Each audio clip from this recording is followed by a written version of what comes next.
Assalamualaikum warahmatullahi wabarakatuh.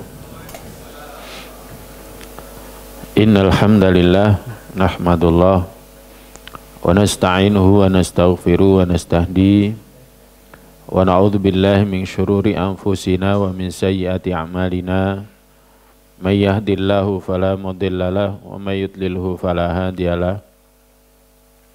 Asyhadu an la ilaha illallah wahdahu la syarikalah wa ashhadu anna Muhammadan abduhu wa rasuluh la nabiyya wa la rasula ba'dah. Nusalli wa nusallim ala rasulillah wa nabiyillah Muhammad sallallahu alaihi wasallam wa ala alihi wa ashabihi wa man tabi'ahum bi ihsanin ila yaumil qiyamah. Amma ba'd, qala Allah ta'ala fi kitabil karim, a'udzu billahi minasyaitonir rajim. Ya ayyuhalladzina amanu taqullaha haqqa tuqatih wa la tamutunna illa wa antum muslimun. Al-ayah. Alhamdulillah, kembali kita dipertemukan oleh Allah Ta'ala Rabb kita. Pertemuan yang seharusnya memotivasi kita untuk tambah bersyukur kepadanya. Karena ketika kita istiqomah untuk taat takwa kepadanya, itu tanda kalau Allah ingin kebaikan untuk kita. Seperti Nabi SAW dalam sabdanya pernah bersabda, mayuridillahu bi khairan yufaqihu fiddin. Siapa yang Allah inginkan padanya kebaikan, Allah akan buat dia faqih dalam agama. Belum lagi dengan yang lainnya, dengan sholat jamaahnya kita, dengan dzikir wiridnya kita, sholat sunnahnya kita, dan semua ketaatan yang kita lakukan, itu tanda Allah ingin bagi kita kebaikan. Ini nikmat yang harus kita akui dari hati kita, nikmat yang sangat kita butuhkan untuk kita bahagia, selamat dunia kita, apalagi akhirat kita, khususnya akhirat kita. Kehidupan yang tanpa kesudahan. Hidup di alam barzah kita belum tahu sampai kapan batasnya, akhirnya. Karena orang yang disiksa di kuburnya sampai sekarang pun tersiksa. Khususnya siksa sampai hari kiamat tiba. Demikian juga dalam kehidupan akhir yang mana nikmatnya abadi, surga abadi. Demikian juga siksanya abadi, nerakanya abadi. Na'udzubillah min dzalika. Maka dengan adanya nikmat Allah yang Allah berikan kepada kita berupa taufik agar kita senantiasa taat takwa, ini nikmat yang semestinya buat kita banyak bersyukur kepadanya. Tak lupa salawat serta salam adalah senantiasa kita sampaikan kepada Nabi kita sallallahu alaihi wasallam. Semoga dengan kita banyak salawat kepadanya kita mendapatkan kebaikan. Demikian juga yang paling utama senantiasa mengikuti tuntunannya, mengikuti sunnah-sunnahnya, ajarannya. Karena di sanalah letak kebaikan dunia kita, apalagi akhirat kita. Para jamaah yang dirahmati Allah, tema kita pada malam hari ini adalah an-nafsu al-ammarah bisu. Yang mungkin juga nanti akan kita lanjutkan dengan an-nafsu al-lawwamah. Yakni jiwa yang senantiasa ammarah. Ammarah itu turunan kata dari amaro ya'muru, artinya memerintah. Ammarah itu artinya senantiasa memerintah. Ya, cuma diserap dalam bahasa Indonesia, kemudian terjadi perubahan makna, marah. Tetapi makna aslinya ammarah adalah senantiasa nyuruh. Ya, ammarah bisu, senantiasa nyuruh kepada keburukan. Nah, pada pertemuan yang lalu telah kita bahas yakni tentang an-nafsul mutmainnah, jiwa yang tenang. Ya, sebelumnya juga kita bahas perbedaan antara jiwa dan ruh yang asalnya sama, materinya sama, zatnya sama, tetapi namanya beda. Ketika dalam tubuh manusia itu namanya an-nafsu, jiwa. Sedangkan ketika keluar dari jiwa namanya ar-ruh. Jamaknya adalah arwah. Sehingga jiwa itu sama seperti jasad kita. Jadi sama. Ya, ini yang saat ini kita bahas. Beda dengan hati. Hati itu adalah bagian dari jiwa kita. Nah, bagian daripada jiwa kita. Tapi dia menentukan kita ini baik atau tidak itu tergantung dari hatinya. Dan kita sudah membahas tentang obat hati. Adapun jiwa, ya, maka ini adalah bentuk yang lembut daripada jasad kita. Ketika jiwa kita dilepaskan dari ruh, maka dimulai dari tangan kita, dari jari yang ada di kaki kita, terus sampai akhirnya nanti keluar dari tenggorokan kita. Itu jiwa. Ketika lepas dari jasad namanya ruh. Nah, jiwa yang tenang, kita sudah membahas sedikit mengulang, adalah jiwa yang tenang ketika mengingat Allah. Jiwa tenang ketika dekat dengan Allah. Ketika dekat dengan Allah. Mendekatkan diri kepada Allah namanya takarrub. Takarrub, qorib, karib, itu artinya dari satu asal makna yang sama, artinya dekat. Karib kerabat, artinya kerabat yang dekat. Takarrub, proses untuk mendekatkan diri kepada Allah. Nah, jiwa yang tenang itu ketika dia dekat dengan Allah, maka agar dekat dengan Allah, prinsipnya berusaha mendekat kepada Allah. Dengan apa? Ya, dengan semua perintahnya dikerjakan, larangannya ditinggalkan.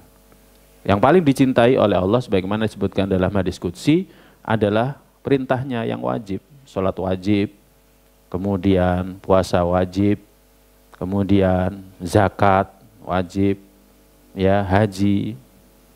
Tapi kita akan semakin dicintai oleh Allah ketika terus mendekat kepada Allah dengan yang sunnah. Wala yazalu abdi yataqarrabu ilayya bin nawafil hatta uhibbahu. Dan hambaku terus mendekat kepadaku dengan yang sunnah hingga akhirnya aku mencintai dia. Nah, maka seperti sekarang 10 hari yang pertama di bulan Dzulhijjah, ya kan?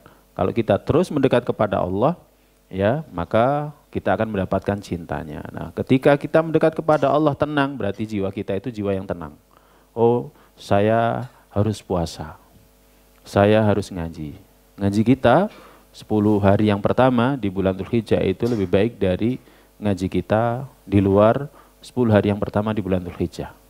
Baca Al-Quran kita di 10 hari yang pertama bulan Dzulhijjah lebih dicintai oleh Allah, lebih baik bahkan jihad fisabilillah jika dibandingkan dengan di luar 10 hari yang pertama di bulan Dzulhijjah. Karena hadis Nabi, ya, al-amalu shalih fihi ahabu ilallah. Amalan saleh pada 10 hari yang pertama itu lebih dicintai oleh Allah. Nah, ketika mendengarkan hadis ini jiwa kita senang, tenang, saya ingin puasa. Atau amal soleh apapun, sholat 5 waktunya dijaga jamaahnya. Zikir wiridnya, apalagi zikir pagi petangnya semakin dijaga. Nah, ketika kita melakukan itu jiwa kita tenang. Tapi ketika kita tidak melakukan itu, jiwa kita susah. Yaitu tanda kalau jiwa kita lawamah, mencela diri kita. Kenapa kamu nggak manfaatkan? Ini 10 hari yang pertama di bulan Dzulhijjah. Ini sangat berkah, sangat baik kebaikannya. Jangan sampai disia-siakan. Insya Allah Indonesia mulai besok masuk 1 Dzulhijjah. Nah, jiwa tenang itu seperti itu. Ya, jadi tenang ingat Allah, tenang jika mendekat kepada Allah, rindu untuk ketemu dengan Allah. Ya, jiwa tenang itu seperti itu. Kita sering merindukan, seorang istri merindukan suaminya karena apa? Karena suaminya senantiasa memberikan dia nafkah, memberikan cintanya, memberikan kasih sayangnya. Kita seharusnya lebih rindu kepada Allah Ta'ala karena Allah yang memberikan hayat untuk kita. Allah memberikan hidup. Kita hari ini nafas, kita hari ini nanti makan, ya kan? Kita seharian dapat rezeki banyak. Kita diberikan karunia istri yang solihah, anak-anak yang solihah. Seharusnya nikmat Allah yang sangat besar ini buat kita rindu kepadanya. Nah, ketika kita rindu kepada Allah, ketemu sama Allah, itu adalah tanda kalau jiwa kita ini tenang. Ya. Nah, ini khotal iman yang dirahmati Allah. Nah, sebaliknya, lawan daripada an-nafsul mutmainnah adalah an-nafsu al-ammarah bisu, yakni jiwa yang senantiasa nyuruh kepada keburukan. Jadi lawan daripada jiwa yang tenang. Ya. Jadi kalau sholat jamaah, ya kan, lihat imamnya sumpek, bacaannya panjang, sumpek, susah. Ada orang baca Al-Quran, dia tidak senang, pengennya mendengarkan lagu, pengennya mendengarkan musik. Kalau mendengarkan Al-Quran tidak senang, tidak suka. Dia nggak bisa bertahan lama di majelis ilmu, duduk lama-lama di majelis ilmu nggak bisa dia. Ya, duduk lama di masjid nggak bisa. Ya, jadi seperti itu. Justru dia malah tenang ketika di luar masjid, di pasar dia tenang. Ya, sampai ada prinsip, ya, 1/4 jam sholat berarti 1/4 jam itu sudah berapa pelanggan yang kita lewatkan. Nah itu berarti jiwanya sudah amarah bisu. Jangan sholat, ya, nunggu toko saja, misalkan seperti itu. Ya, jadi senantiasa nyuruh kepada keburukan. Tidak senang kalau dia berada di rumah, kumpul sama istri, sama anak-anaknya, ya kan, pengennya kumpul dengan yang lainnya, ya, kumpul dengan orang di jalan, kumpul dengan manusia di jalan, nggak pengen dia menumbuhkan kebahagiaan di rumahnya. Itu diantara amarah bisu, jiwa yang amarah bisu. Padahal ketika kita bersama istri, ya kan, nyuapi istri, makan bareng istri, didik anak, di sana itu ada pahalanya, ada kebaikannya. Ya, jadi seperti itu. Itu diantara contohnya. Ya, yang paling ekstrim, ya kan, nggak suka jamaah, atau bahkan nggak sholat, atau bahkan dia tidak sholat. Demikian juga yang paling ekstrim, dia nggak suka mendengarkan Al-Quran. Yang paling ekstrim, dia nggak suka puasa. Ya, jiwanya kalau mau diajak puasa itu berontak, ya, langsung lemes. Jadi langsung lemes. Ya, padahal misalkan dia nggak makan sehari semalam pun nggak akan mati. Tapi kenapa seperti itu? Ya karena jiwanya. Ya, sebaliknya orang yang jiwanya tenang itu dia nggak sahur pun kuat. Ya, dia nggak sahur pun kuat. Orang yang jiwanya tenang akan seperti itu. Tapi kalau orang jiwanya al-amarah bisu, senantiasa menyuruh kepada keburukan, maka dia nggak akan suka kalau melakukan ketaatan. Ngaji nggak suka, baca Al-Quran nggak suka, mendengarkan nasihat nggak suka. Padahal hidup kita ini sangat butuh nasihat. Makanya kenapa sih laki-laki itu wajib, sholat Jumat itu wajib. Karena kita ini butuh mendengarkan nasihat. Dan kenapa sholat Jumat itu khutbahnya sebelum sholat? Karena pentingnya nasihat. Beda dengan selesai sholat Id, Idul Fitri, Idul Adha, khutbahnya selepas sholat. Ya, khutbahnya selepas sholat. Beda dengan sholat istisqa, khutbahnya setelah sholat. Dan itu sunnah, ya, itu adalah sunnah Nabi kita sallallahu alaihi wasallam. Nah, tapi kalau sholat Jumat, sebelum sholat Jumat, pentingnya nasihat. Nah, ada orang yang dia tidak suka kalau dinasihati. Jadi nggak suka dinasihati. Sekali dinasihati langsung, kamu ini golongan yang ekstrim, yang suka bid'ah-bid'ahkan, suka gini. Nah itu. Jadi jiwanya amarah bisu. Amarah bisu, nggak suka mendengarkan nasihat. Nah, para jamaah sekalian yang dirahmati Allah Subhanahu wa taala, dan ini adalah tabiat daripada jiwa. Asal jiwa itu seperti itu. Asal jiwa itu pengennya bebas. Pengen nggak diikat. Ya kan? Pengennya kalau masuk pasar bebas. Pengennya kalau masuk kampus bebas. Pengennya di jalan raya itu bebas. Nggak mau diatur. Ya, ngapain diatur pakai helm, diatur harus apa? Kalau belok rating dulu dan lain sebagainya. Asalnya itu manusia seperti itu. Apalagi kepada Sang Pencipta, asalnya juga seperti itu, nggak mau diatur. Ya, kebebasan manusia, hak asasi manusia.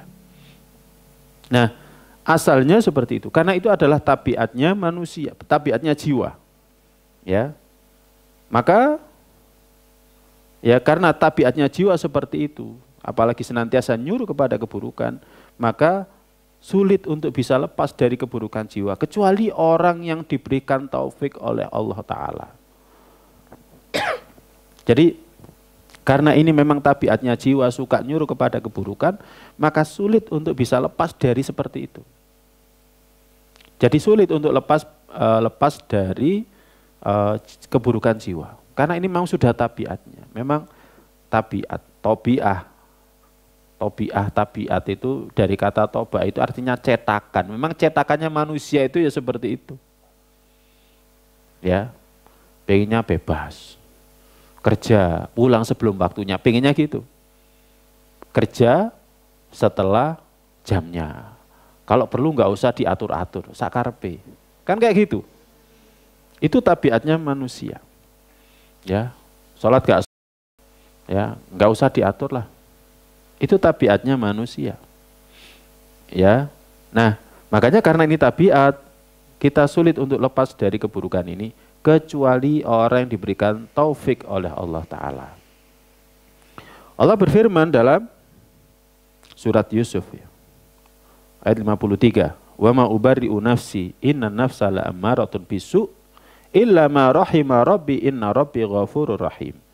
Dan aku berlepas diri dari jiwaku. Sesungguhnya jiwa itu ammarah bisu.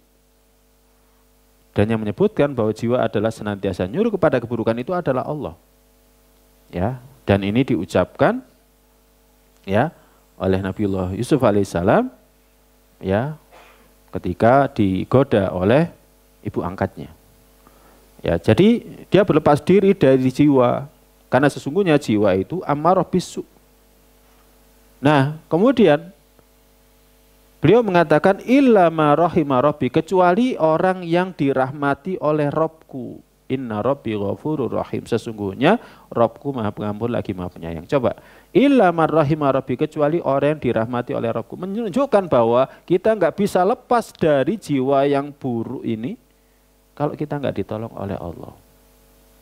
Maka karena kita nggak bisa lepas dari jiwa buruk ini kecuali kalau tidak ditolong oleh Allah, maka seharusnya doa minta.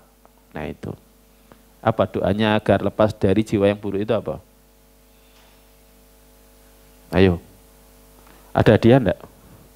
Enggak pernah ya, di sini ada hadiah. Allahumma ati nafsi. Yang pernah dengar? Allahumma ati nafsi taqwaha wa zakkiha anta khairu man zakkaha anta waliyuha wa maulaha. Ya Allah, berikanlah kepada jiwaku ini ketakwaannya. Sucikan dia. Engkaulah sebaik-baik zat yang mensucikannya, engkaulah penguasanya dan engkaulah yang mengurusnya. Ada hadisnya ya dalam kitab Sahih Muslim. Jadi karena kita nggak mungkin bisa lepas dari tabiat jiwa yang ammarah bisu ini kecuali orang yang dirahmati oleh Allah, diberikan taufik oleh Allah, maka pentingnya kita senantiasa doa agar kita bisa dilepaskan dari jiwa yang buruk ini, yang ammarah bisu ini. Sehingga bertahap memalingkan jiwa kita dari yang ammarah bisu menjadi jiwa yang tenang. Kalau di masjid tenang, di musola tenang, baca Al-Quran tenang, mendengarkan pengajian, mendengarkan nasihat tenang. Zikir wirid tenang, puasa tenang, ya tenang. Ya ini jiwa yang tenang. Jadi nggak bisa kita seperti itu kalau nggak ditolong oleh Allah Subhanahu Wa Taala. Allah juga berfirman dalam surat An-Nur ayat 21. Walaula fadlullahi alaikum wa rahmatuh. Dan sekiranya bukan karena karunia Allah atas kalian dan juga rahmatnya, mazaka minkum min ahadin abada. Niscaya tidak ada seorang pun dari kalian yang bisa bersih selama-lamanya. Maksudnya jiwanya bersih. Kalau bukan karena karunia Allah, kalau bukan karena rahmat Allah, nggak akan ada satupun dari kita yang jiwanya bersih selama-lamanya.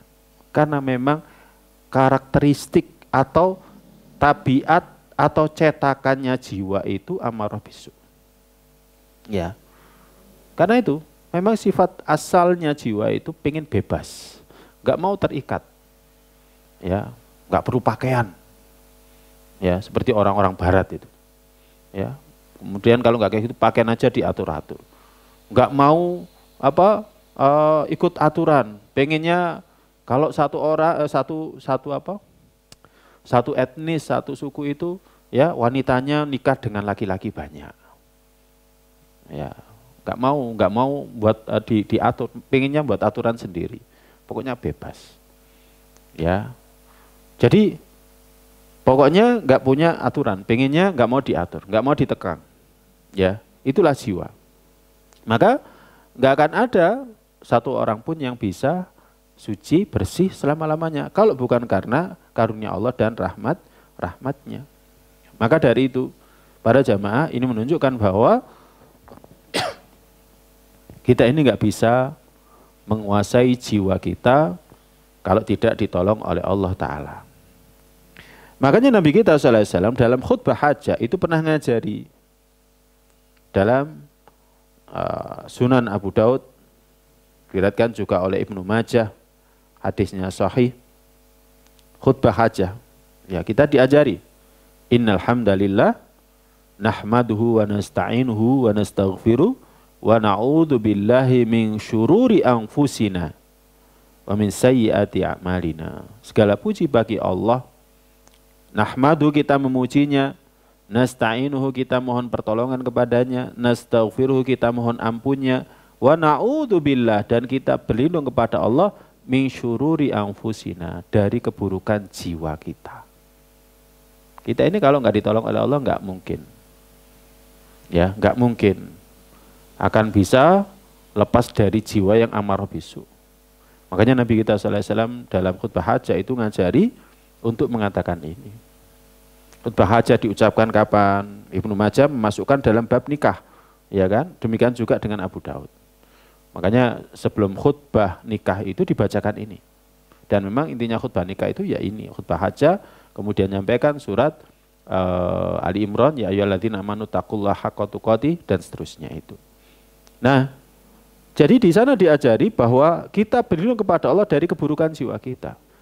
Karena memang jiwa kita amarah bisu. Kalau kita nggak ditolong oleh Allah nggak bisa. Kalau kita nggak dilindungi oleh Allah Subhanahu wa Ta'ala nggak bisa. Fasyarru kamin fi nafsi. Keburukan itu sudah tertanam di jiwa.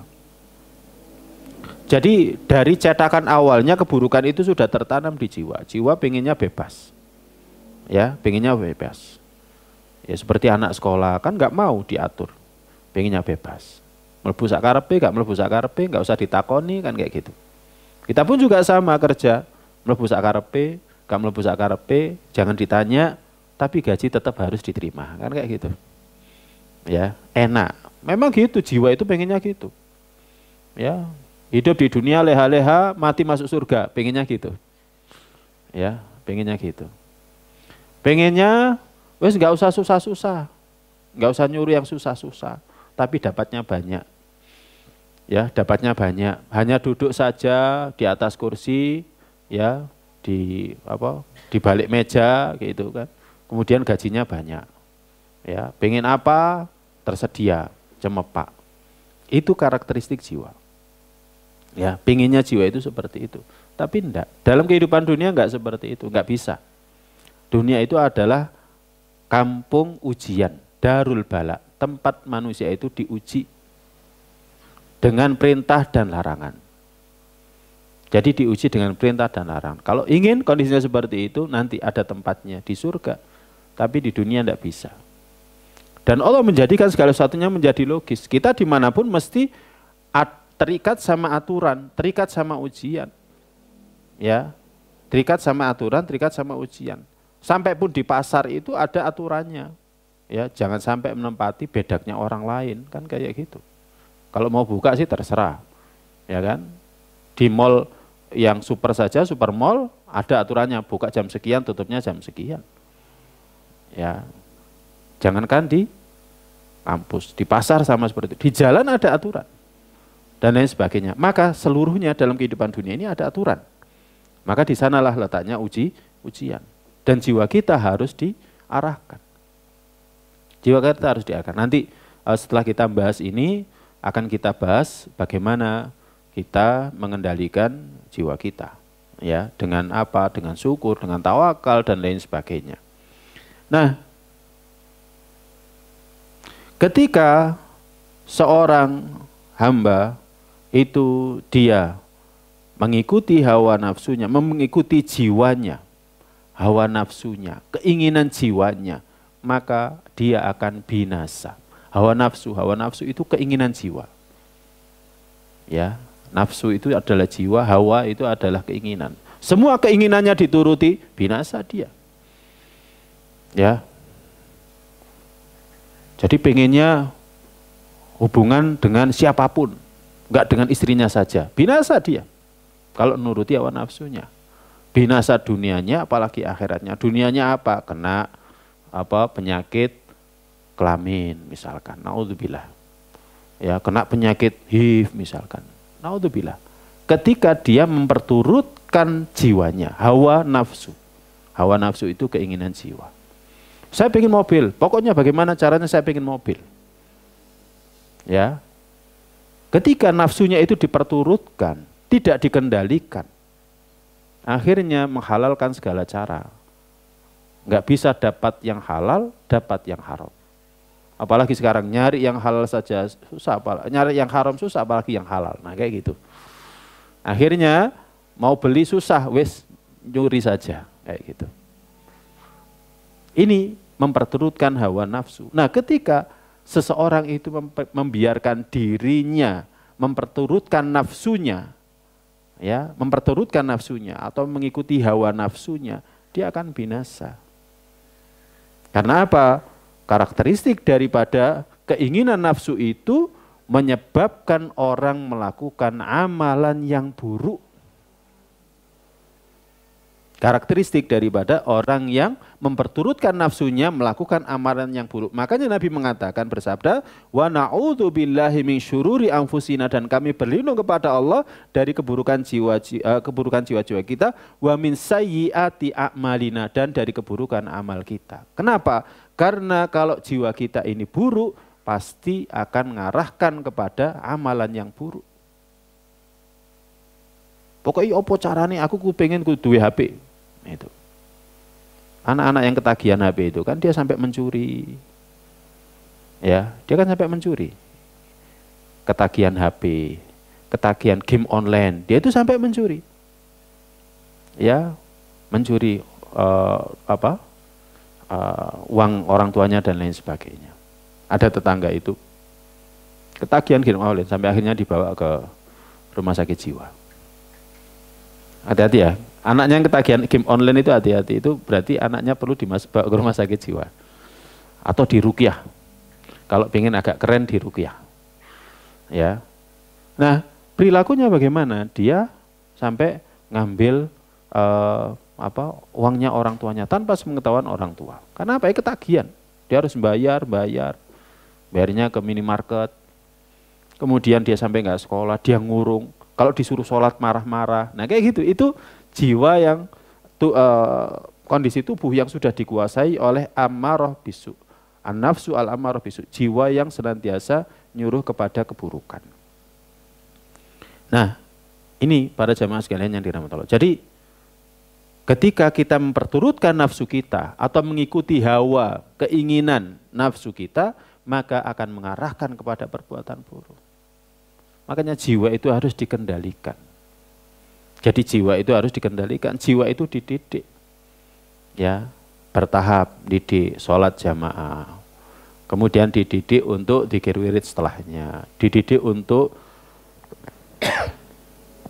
sholat sunnah setelahnya, dididik untuk ngaji.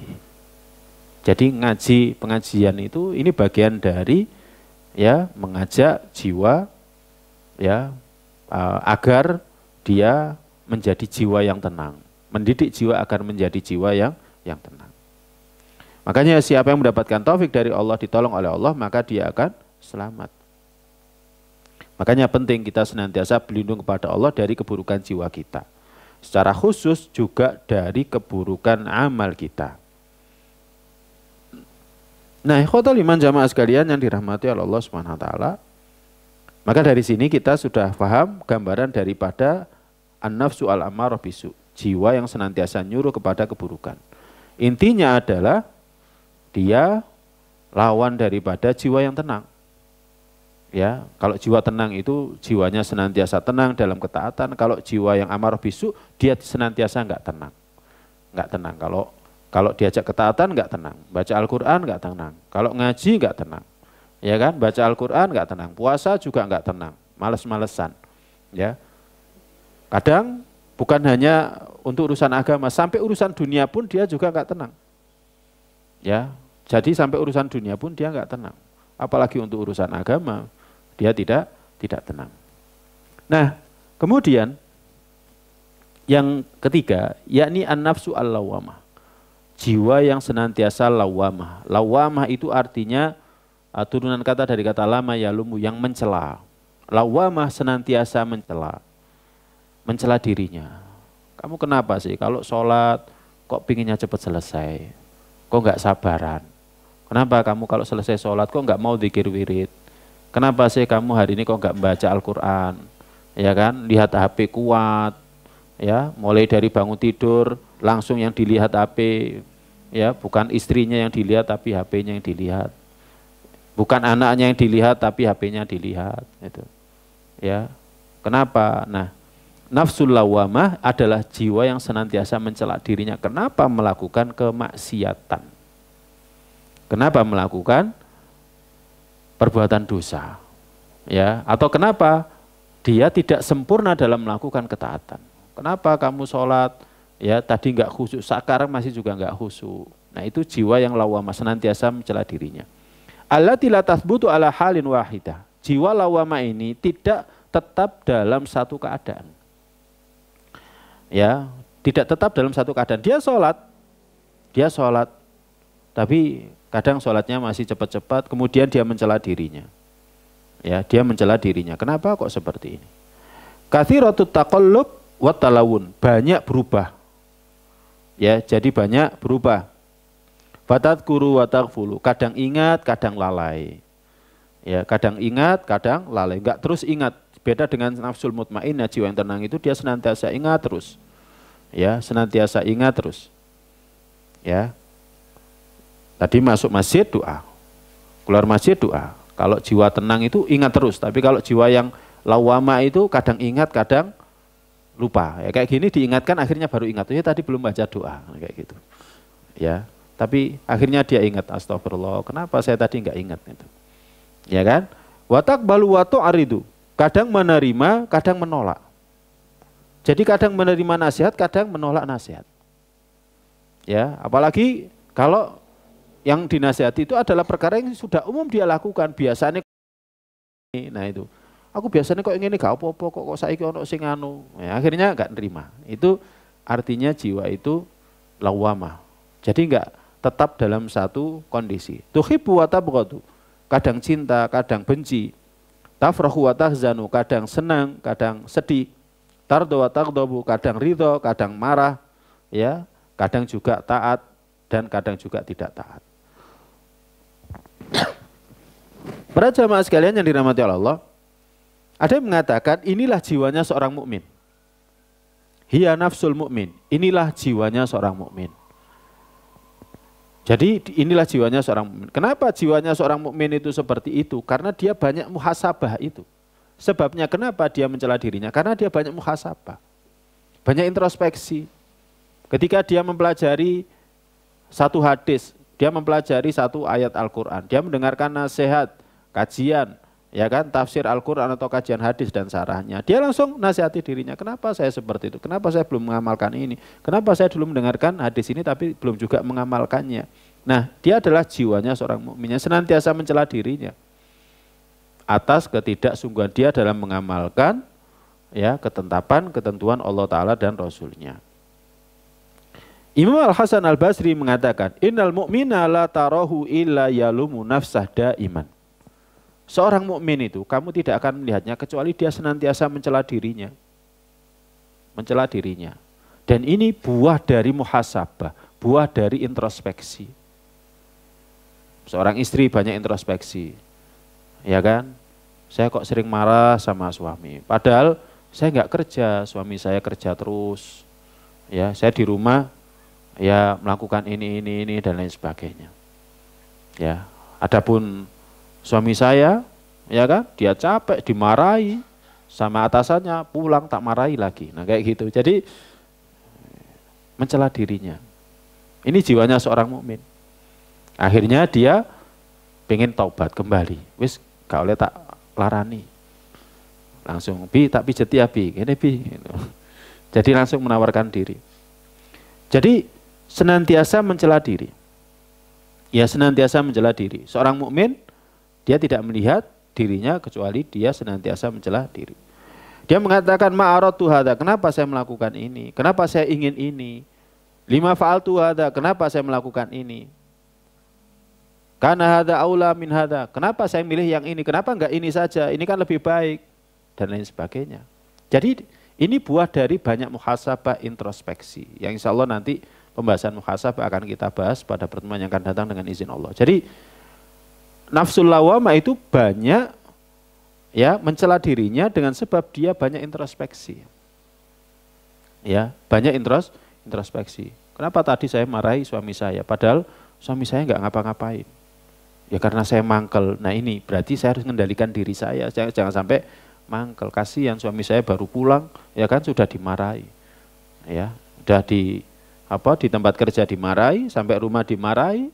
Ya, untungnya suami saya larinya ke masjid. Nah, coba kalau larinya ke tongkrongan gitu kan, kemudian ngopi, ya kemudian ya kalau ngopi, kalau minum khamr bagaimana, nah kayak gitu. Ya, jadi jiwanya ya mencela dirinya, ngoreksi dirinya. Nah, ini buah dari sering muhasabah. Ya, demikian juga kita ya sebagai suami, kenapa pulang ya kan langsung marah-marah. Ya. Jadi kenapa pulang langsung marah-marah? Istrinya padahal istrinya hanya pengen didengarkan. Kan kadang kita sebagai suami sudah capek dengar omelan, kemudian pulang sampai rumah istrinya cerita panjang, lebar, tinggi. Ya. Padahal istri itu hanya dengarkan, iya, itu aja sudah senang. Ya, apalagi kalau ditanya, ya apa are-are, tambah senang. Ceritanya malah panjang, lebar, dan tinggi. Jadi seperti itu. Kadang ketika kita mendengarkan istri cerita sesuatu, kita marah. Ya, kita marah. Kenapa? Ya karena sudah capek kerja, capek di jalan, dan lain sebagainya. Ya kan?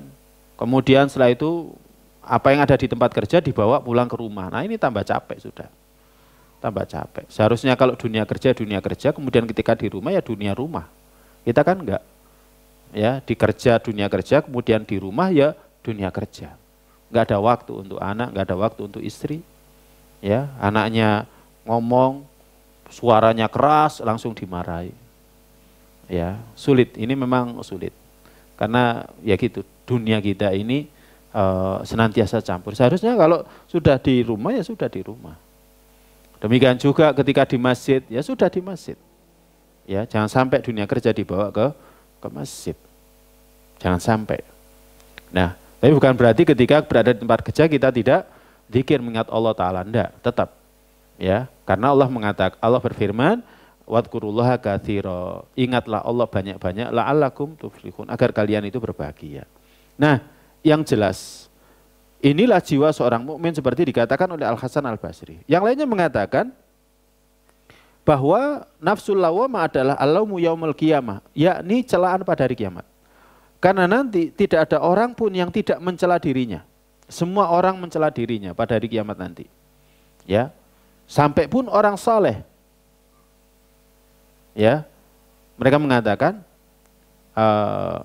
dalam surat apa ini? Jadi apa lupa ya. Jadi ketika didekatkan neraka ketika itu yauma yatadzakarul insanu wa anna lahu dzikra yaqulu ya laitani qaddamtu li hayati. Ya, jadi mereka mengatakan sekiranya aku melakukan untuk hariku ini. Jadi dia nyesal dengan apa yang dia lakukan dalam kehidupan dunia dan mereka berangan-angan sekiranya dalam kehidupan dunia dulu mereka melakukan segala satunya untuk hari itu. Untuk hari itu, yakni hari ketika manusia itu mempertanggungjawabkan amal perbuatannya, kemudian nanti setelah itu dihisab, kemudian setelah itu nanti ditimbang. Nah, ketika itu tidak ada satupun orang yang tidak nyesal, semuanya nyesal. Dan ketika itu setiap orang akan mencela diri mereka sendiri. Sampai pun orang yang soleh mencela diri mereka sendiri. Kenapa saya dulu nggak sungguh-sungguh? Sudah sholat jamaah tapi nggak sungguh-sungguh jamaahnya. Ya kan? Ngaji nggak sungguh-sungguh ngajinya. Zikir wirid nggak sungguh-sungguh zikir wiridnya. Baca Al-Quran nggak sungguh-sungguh baca Al-Qurannya. Puasa nggak sungguh puasanya. Jadi semuanya nyesal. Apalagi para pelaku dosa. Mereka akan benar-benar mencela diri mereka, menyalahkan diri mereka. Ketika itu. Ya, apalagi orang-orang kafir. Malah mereka semakin mencela diri mereka sendiri. Tapi celaan yang tidak ada gunanya. Jadi ada yang berpendapat nafsul lawamah adalah jiwa yang mencela pemiliknya pada hari kiamat tiba. Ketika tidak ada gunanya, ya penyesalan pada hari itu. Jadi setiap orang ketika itu akan mencela diri mereka. Kenapa dulu melakukan perbuatan dosa? Kenapa mereka nggak sungguh-sungguh dalam melakukan ketaatan dalam kehidupan dunia? Imam Ibnu Qayyim mengatakan, hadza kullu haq. Semuanya ini benar. Jadi semuanya ini benar. Jadi nanti jiwa itu akan mencela, ya dalam kehidupan akhir siapapun orangnya itu akan mencela diri mereka. Sampai pun dia seorang mukmin dia akan mencela. Orang kafir apalagi dia akan mencela. Hanya saja orang beriman dia akan senantiasa mencela dirinya mulai dari kehidupan dia dalam kehidupan dunia. Jadi mulai dari dunia dia sudah mencela dirinya. Sehingga dalam kehidupan akhir dia akan diringankan. Jadi dalam kehidupan dunia sudah mencela dirinya, kenapa kamu seperti ini, kenapa kamu seperti ini, kenapa kamu terlalu kedunian, ya kan, senantiasa memikirkan dunia, padahal dunia yang kamu pikirkan nggak akan pernah kamu dapatkan seluruhnya. Kamu cita-cita pengen punya rumah yang mewah, oh banyak contohnya, belum sampai rumahnya jadi sudah meninggal dunia. Ada orang yang pengen sukses dagangnya, sukses usahanya, ya kan, belum sampai sukses, dia meninggal dunia. Atau dia sudah sukses, ya kan, ternyata dibagikan kepada yang lainnya. Dia nggak menikmatinya. Nah itu, jadi orang beriman itu sudah mulai mencela jiwanya itu, jiwanya mencela dirinya sejak dalam kehidupan dunia dia. Tapi orang-orang kafir, orang-orang yang tidak beriman, ya kan, mereka tidak mencela jiwanya pada kehidupan dunia, tapi mereka nanti akan mencela jiwanya dalam kehidupan akhir tiba. Makanya dari sini, nafsul lawamah itu ada dua macam ya. Yang pertama, lawamah yang malumah, jiwa lawamah yang tercela, dan lawamah ghairu malumah, jiwa lawamah yang tidak tercela. Yang tercela itu bagaimana? Yakni jiwa yang jahil, jiwa yang tidak tahu. Kenapa tidak tahu? Ya sebabnya nanti. Intinya karena nggak pernah mencari tahu, ya nggak pernah ngaji, jahil. Zalim, jiwa yang zalim. Zalim itu kan keturunan kata dari kata zalama, gelap. Ya, zulmun itu artinya kezaliman, turunan kata yang sama dari ini, gelap. Ya, nggak pernah terterangi cahaya. Jadi nggak pernah mengetahui petunjuk. Ya, ini yang dicela oleh Allah Ta'ala. Jadi ini yang dicela oleh Allah Ta'ala. Ya, dibiarkan saja sampai akhirnya dia tahu bahwa kehidupan alam akhirat itu nyata. Jadi kehidupan alam akhirat itu nyata, bahwa kita setelah mati dibangkitkan kembali. Baru kemudian dia nyesal, dia mencela dirinya. Ini tercela. Jadi ini tercela. Ya, kayak Fir'aun itu. Fir'aun, ya kan? Dia tercela, sudah diingatkan berkali-kali. Tapi jiwanya amarah bisu. Kenapa jiwanya senantiasa nyuruh kepada keburukan? Karena jiwanya cinta dunia.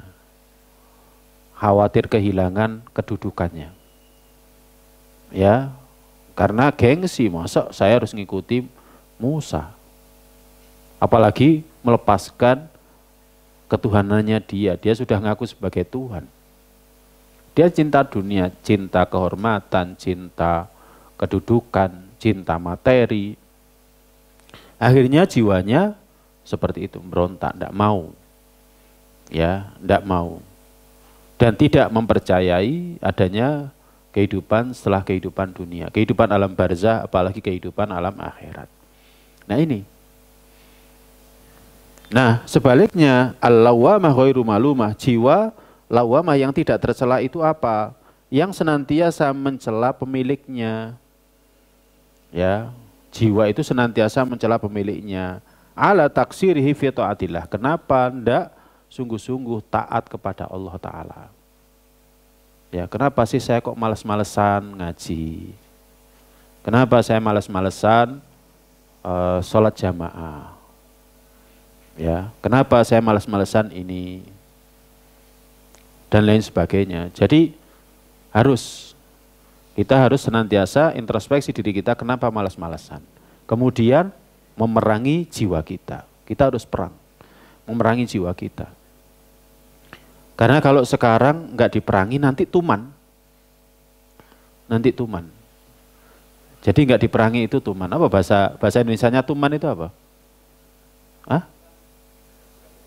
Kebiasaan. Oh, beda dengan Jawa ya, Mbak, tuman. Biasa nih, oh beda. Ya, tuman itu artinya kalau sudah seperti itu ya sudah seperti itu. Ya. Karena memang karakteristik jiwa itu kayak gitu. Coba nanti misalkan mau ngaji lagi. Kalau sekarang sudah malas, nanti mau ngaji lagi biasanya juga gitu. Masih malas-malesan. Ya. Maka jadikan didik jiwa kita ini untuk tidak tuman, enggak biasanya seperti itu. Jadi dibiasakan untuk ngaji. Sehingga ketika mau ngaji itu wis enggak ada lagi rasa beban di hati, langsung gampang saja. Wis bismillah ngaji. Bismillah ngaji. Udah kayak gitu. Ya.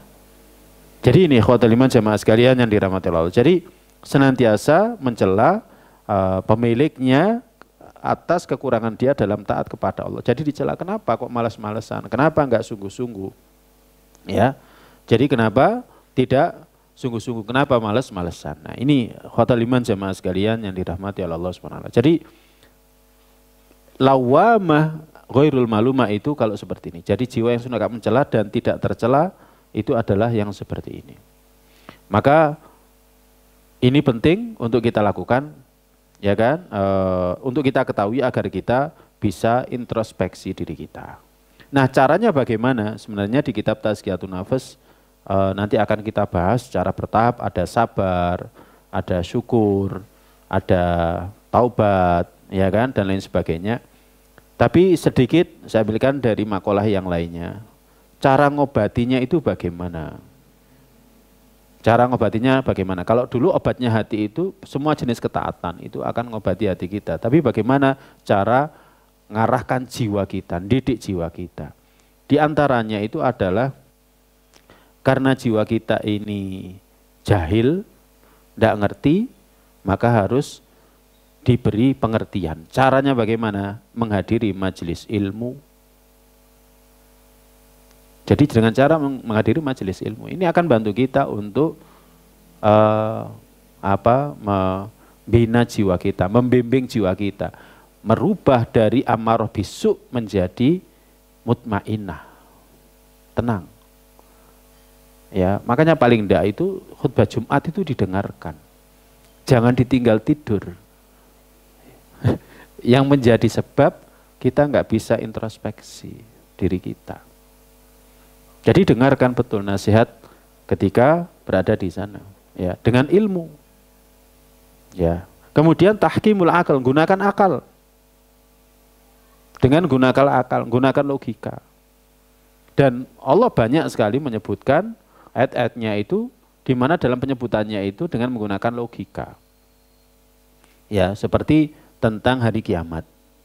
Seperti dalam surat An-Naba, para jemaah kalau merenungkan surat An-Naba itu sistematikanya, ya kan, itu ngajak akal kita berpikir bahwa zat yang bisa menciptakan langit, bumi, kemudian menciptakan kita dari sebelumnya tidak ada menjadi ada, itu bisa bagi Allah untuk menghidupkan kembali, kemudian meminta kita mempertanggungjawabkan apa yang sudah kita lakukan dalam kehidupan dunia. Jadi gunakan akal.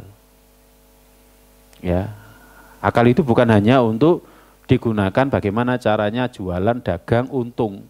Bukan hanya itu. Yang utama itu adalah merenungi ayat-ayat qauliyah dan ayat-ayat kauniyah. Itu yang paling utama. Ya, ini. Jadi amarah bisu. Ya, untuk mengendalikan amarah bisu. Kemudian di antara yang bisa kita lakukan adalah saddu syahwatil batni, membendung keinginan perut. Ini. ya, wa syahwatil farji, dan keinginan kemaluan. Ya, dibendung dengan cara apa? Puasa. Jadi dengan cara puasa. Karena kalau perut kita ini senantiasa lapar, jiwa itu enggak amarah bisu. Jadi jiwa enggak akan amarah bisu. Dengan puasa, ya, kurangi makan. Tapi kalau makannya banyak, biasanya keinginannya macam-macam. Tapi kalau lapar, keinginannya cuma satu, makan. Oke. Ini khotul iman jamaah sekalian yang dirahmati Allah. Ya. Makanya salah satu obatnya adalah dengan membiasakan puasa. Ya, dengan membiasakan puasa. Wallahu a'lam bishawab. Mungkin ini yang bisa kita kaji, masih ada waktu 2 menit atau 3 menit, barangkali ada ingin bertanya dari apa yang tadi sudah disampaikan. Insya Allah tentang muhasabah. Muhasabah itu introspeksi atau diagnosa. Ya, itu akan kita bahas pada pertemuan yang akan datang dengan izin Allah Ta'ala. Monggo kalau ada yang mau bertanya. Baik Ustadz, kami bacakan pertanyaan.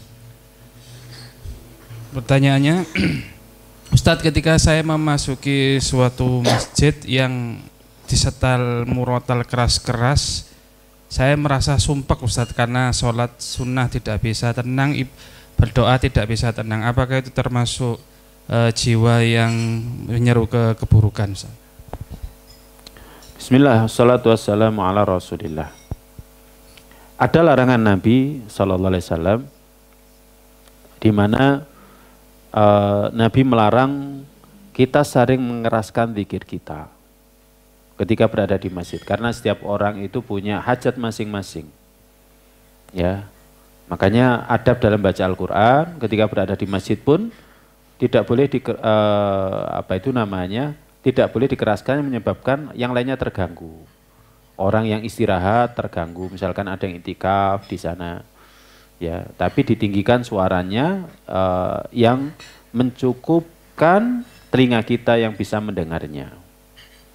Ya, jadi seperti itu. Ya, demikian juga dengan orang yang berada di sebelahnya yang dia sholat. Nah, kembali kepada pertanyaannya tadi, apakah yang seperti itu tanda jiwa kita ini amarah bisu? Enggak. Ya, terganggu. Karena memang ada dalilnya. Pada prinsipnya, kalau ada sesuatu itu ada dalilnya, maka itu tidak jadi masalah. Kalau tidak ada dalilnya, nah itu yang menjadi masalah. Nah, ketika kita sholat sunnah kemudian terganggu, ada orang yang diputarkan murotal, akhirnya dia nggak bisa konsentrasi. Ya, memang asalnya nggak boleh yang seperti itu. Orang sholat, ya kan, di sampingnya ada orang baca Al-Quran. Orang baca Al-Quran disuruh merendahkan atau memelankan suaranya. Cukup dia saja yang mendengarkannya. Jangan ganggu orang yang sebelahnya sholat. Jadi insya Allah tidak termasuk seperti yang disebutkan dalam pertanyaan tadi, karena ada hadisnya. Wallahu a'lam bishawab. Ada lagi yang lain? Baik, dari ruangan barangkali ada yang ditanyakan.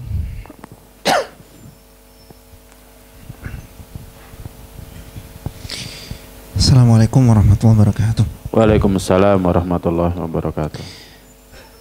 Bagaimana cara kita mengkorelasikan hadis Rasulullah SAW, "Kullu mauludin yuladu 'alal fitrah fa abawahu yuhawidanihi aw yunassiranihi aw yumajjisanihi," dengan yang tadi antum jelaskan bahwasanya cetakan asal atau tabiat bawaan jiwa itu senantiasa menyuruh kepada keburukan. Bismillah, wassalatu wassalamu ala rasulillah. Khotul iman jamaah sekalian yang dirahmati Allah. Nabi kita sallallahu alaihi wasallam pernah bersabda, kullu mauludin yuladu alal fitrah. Setiap anak itu dilahirkan dalam keadaan fitrah. Ya, dalam keadaan fitrah. Fitrahnya itu apa? Fitrahnya adalah menyembah kepada Rabb yang satu. Jadi menyembah kepada Rabb yang satu. Kan hadisnya seperti itu. Ya, dalilnya apa? Kullu maulidin yuladu alal fitrah fa abawahu yuhawidanihi. Maka kedua orang tuanya yang menjadikan dia Yahudi au yunassironihi, atau menjadikannya Nasrani, au yumajisani, atau menjadikannya Majusi. Orang Yahudi menyembah Uzair, dia mengatakan Uzair adalah anak Allah Subhanahu wa ta'ala, maha tinggi, maha suci Allah dari perkataan mereka. Juga orang Nasrani mengatakan bahwa Isa adalah anak Allah Subhanahu wa ta'ala, maha suci, maha tinggi Allah dari ucapan mereka. Au yumajisani, atau orang Majusi yang dia menyembah api, padahal api tidak menciptakan alam semesta beserta isinya. Cuman mereka meyakini bahwa api itu adalah pemberi kehidupan, karena dengan api ya kan orang bisa masak dan lain sebagainya, kan kayak gitu. Ya kan? Nah, asalnya manusia itu akan menyembah Tuhan yang satu, pencipta alam semesta beserta isinya. Ya, pencipta alam semesta beserta isinya. Orang Yahudi mengakui bahwa pencipta alam semesta beserta isinya adalah Allah Ta'ala. Ya, dan turun-temurun mereka mengimani itu. Karena itulah ajaran dari Abul Anbiya Nabiullah Ibrahim alaihissalam yang diturunkan kepada anak-anaknya, ya, termasuk ke Bani Israel, termasuk ke Bani Ismail, ya. Tapi kemudian orang tua mereka menjadikan mereka ini. Nah, adapun yang dimaksud dengan bahwa ini adalah tabiat, ini adalah cetakan, ini adalah kaitannya dengan cetakannya jiwa, ya. Jadi cetakannya jiwa, bahwa jiwa kita ini punya tabiat, karakter senantiasa ammarah bisu. Jadi senantiasa nyuruh kepada keburukan. Ya, bukan berarti ketika dia nyuruh kepada keburukan, kalau dikatakan sembah kepada Tuhan yang esa, dia menolak. Ya, dia menolak. Dia mengakui, jiwa itu juga mengakui bahwa yang berhak disembah itu hanya satu. Ya, Rob yang satu, yakni Rob yang menciptakan alam semesta beserta isinya dan satu-satunya, enggak ada duanya di alam semesta. Karena kalau ada duanya, mesti Rob yang satunya mesti pengen sesuatu yang baru. Ya, kayak kalau dulu ada gubernur membuat aturan gini, kemudian ada gubernur berikutnya aturannya dirubah. Keteraturan alam semesta beserta isinya menunjukkan bahwa penciptanya adalah satu, yang ngatur satu. Mulai dari dulu mataharinya terbit dari timur dan tenggelam di arah barat, enggak bosan. Enggak bosan pengen dari arah utara, dari selatan, atau dari barat ke timur, enggak bosan. Nah, ya, jadi bahwa apa itu namanya, jiwa ini memang diciptakan seperti itu, amarah bisu, karena yang mengatakan adalah Allah sendiri dalam surat Yusuf tadi. Tapi dia tetap kalau ditanya Tuhan itu tetap ya satu. Ya kan? Tuhan itu tetap satu. Ya. Nah, adapun apa itu namanya, ketika dia sudah dikotori akhirnya dia menyembah kepada selain Allah, ya itu ada unsur manusianya lagi. Jadi semakin buruk. Sudah karakteristiknya, tabiatnya itu buruk, maka semakin buruk. Jadi dia tidak lagi menyembah kepada Rob yang satu, tetapi kepada Rob yang lainnya. Jadi seburuk-buruk jiwa kalau diarahkan kepada mengakui bahwa Rob yang satu, dia akan bisa menerima. Dia tentunya akan bisa menerima. Jadi sebenarnya yang dimaksud dalam ayat ini kaitannya dengan karakteristik atau sifatnya jiwa. Ya, adapun yang disebutkan dalam hadis kullu mauludin yuladu alal fitrah, setiap anak dilahirkan di atas fitrah, ya, fitrahnya itu apa? Menyembah Tuhan yang satu. Nah, akhirnya mereka kotori, akhirnya pun menyembah kepada selain Allah. Jadi semakin diperparah dengan adanya sibghah atau warna dari orang tua. Ya, Allah alam bisawab. Kira-kira mungkin seperti itu, ya kan? Karena ini kaitannya dengan jiwa, adapun yang itu adalah kaitannya dengan intervensi bagaimana agar jiwa itu semakin buruk, menyimpang jauh dari ketetapan Allah Ta'ala dan Rasulnya. Allah alam bisawab, mungkin itu. Dan kalau ada jawaban yang lebih baik, insya Allah itu tentu lebih baik ya daripada yang saya pribadi tadi sampaikan.